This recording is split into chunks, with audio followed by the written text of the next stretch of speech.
I never sell games for eBay prices to people because I find them so cheap. Should I be more firm on prices?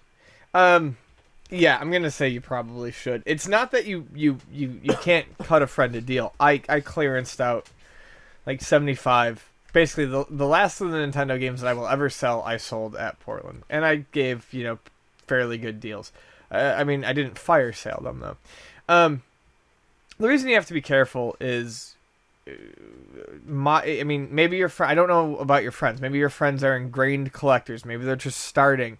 You have to be careful of selling things for too cheap, because if they're fickle and they get out of it, then suddenly you've given them ammo to make money on something that you could have, or they can use it as much greater trade bait for something else.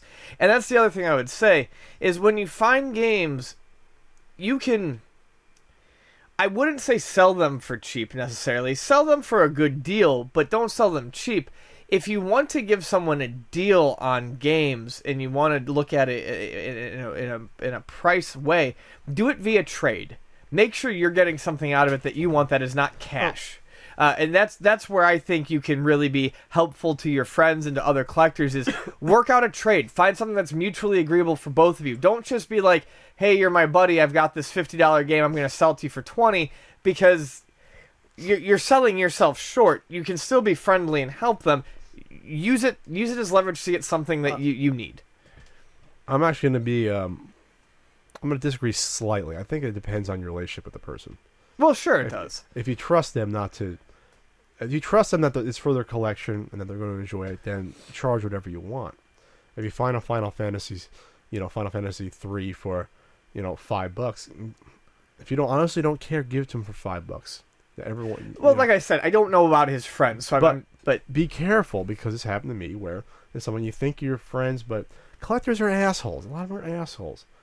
I've given guys great deals on stuff, almost at cost, because it was something I had a double of. They needed it for their collection, and then you find out 6 months later they sold half their collection, including that game you got.